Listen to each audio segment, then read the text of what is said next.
so that they will be participants at the meeting.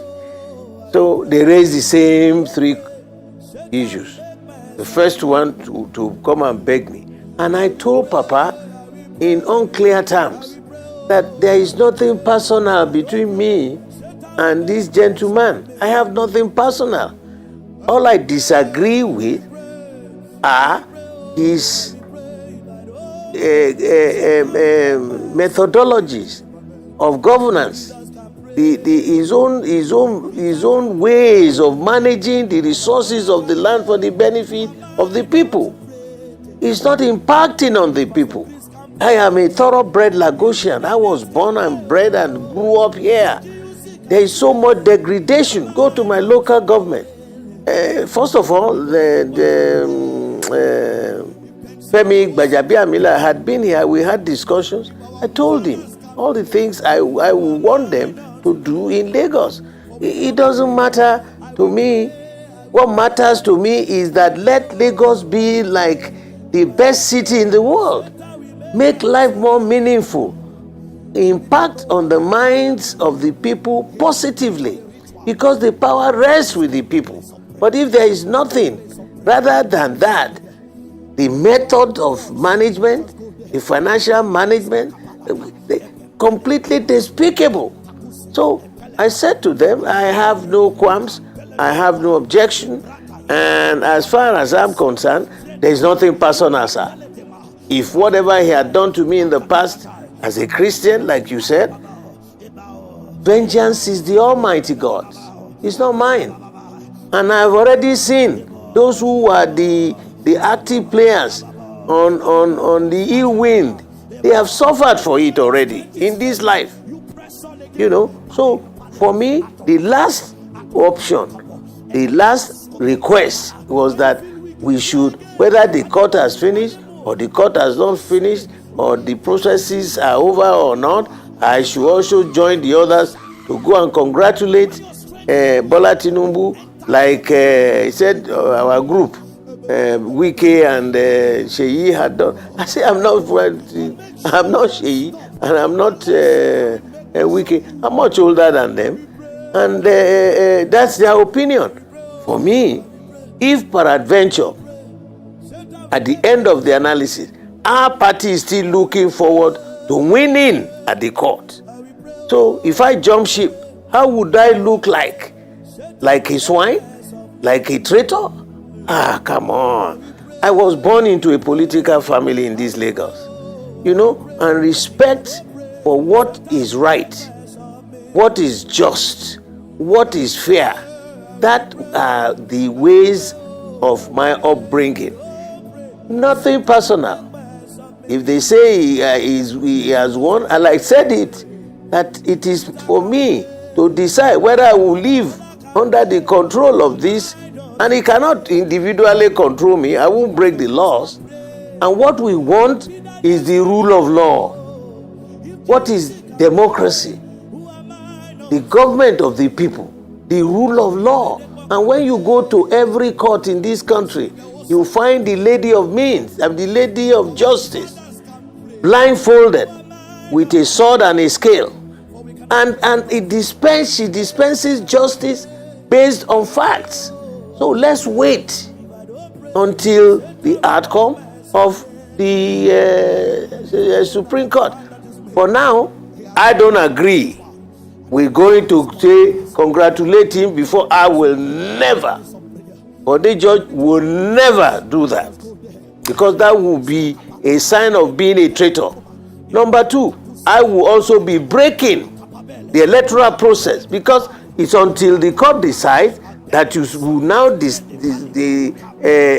definitively conclude that elections are over. I hope my explanations are clear. I have nothing against him as a person. He offended me. That's actually very clear. Come and gone. I'm still alive. Well, that's actually very clear. I can see you're very optimistic about what the outcome of the Election Petition Tribunal will be. But based on past events, what are the likely chances that his victory at the polls will be overturned at the tribunal? That's the first part of my question. Then you said you allowed Paul Lucy and his team to visit because traditionally you have to respect your elders. But if you're insisting that you're still going to leave the country, wouldn't that also be, can't it be termed as also being disrespectful to their request traditionally? No. Don't get it wrong. Let me start from your last question. That is, I am getting close to 80 years. I can decide to do whatever I want. I don't subject my biological father, my biological mother, they have gone. So I am also the head of the George family here in Lagos. So if I make any decision on my own, I will consult all of them. I can decide to go and live in on the North Pole or South Pole or anywhere I want to live. I'm no longer a kid. I want to live the rest of my life where I will be cushioned. I will be in a civilized environment. Look at the squalor in my state now.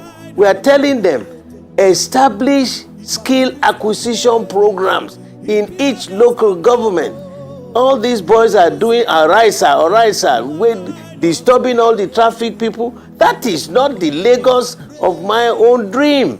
I was born here. I grew up here. In those days, we used to have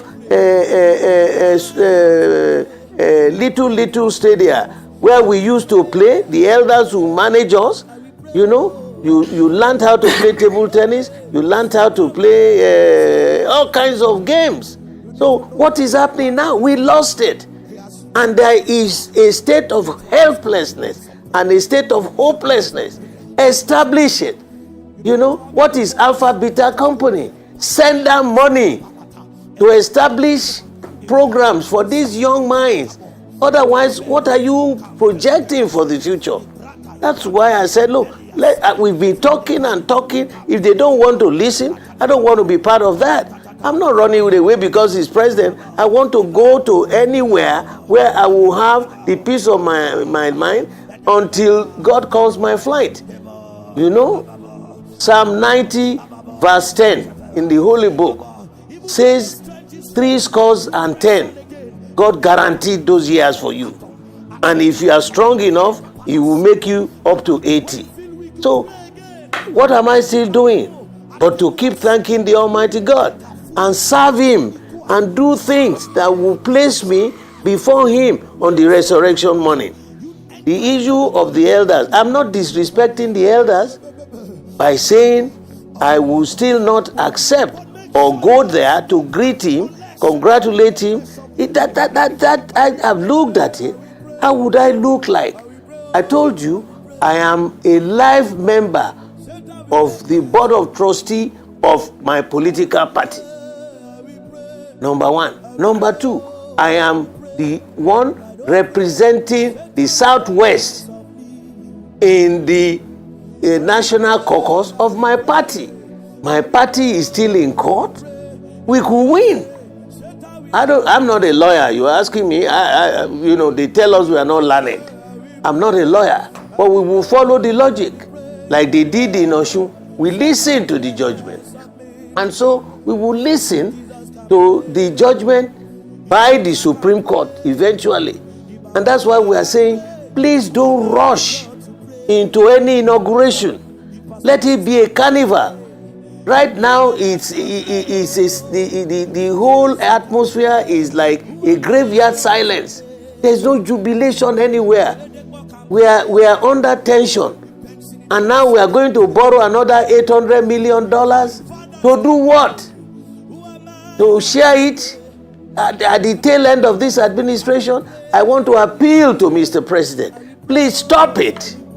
Because you promised us that you will leave a very positive legacy. And that is the electoral process. That it will be second to none in the world. Look at the charade. I am a computer-trained engineer. And I want to give an example. On board the ship, you have a missile fired at your ship. The missile is flying towards you. All right? Now, you have your early warning radar, you have the systems, the weapons radar. So, the computer will compute and calculate the speed of that missile, the time of flight that it can reach and hit you. You know what we do? You will now say on that D-Day and H hour, there was a glitch in the computer. What are you talking about? You know what that means? All of you will die. So there is no system designed that is not robust enough. If there is a glitch, it will immediately reroute to find a solution. So this story by the professor has no depth at all.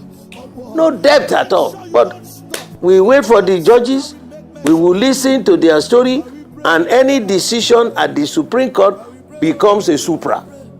I'm not a lawyer, but I know they will now refer to those comments and judgments and all that for future purposes.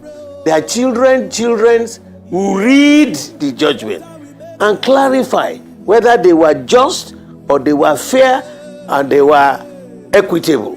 If not, they will never be on the good pages of our history. That's all. All right, Chief Bode George. I see that you feel strongly about the plight in Lagos State. Several people in Lagos State actually share your sentiments. Oh, yeah. But some would say you have been in a vantage position to change all this. And over the years... How? By probably being, like you said, being a strong chieftain of the PDP in the Southwest. But yes. The PDP has not been able to upset the apple cart in Lagos State.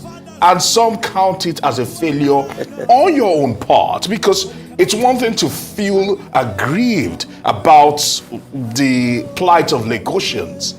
It's another thing to be in the vantage position to change that. Since 1999, the PDP continuously and consistently have failed to be able to rise to power. You will need to explain to us. You say you are at the exit of your political career and also reaching that particular point whereby you might be withdrawing. Looking back, is it almost impossible for the PDP to do something to ensure that they get into the government house in Lagos State? And secondly, we know the cases in courts in terms of the presidential elections, but talk to us as an elder statesman, looking at the party from your own vantage point also. Did the Wike factor and the G5, what role did they play in derailing the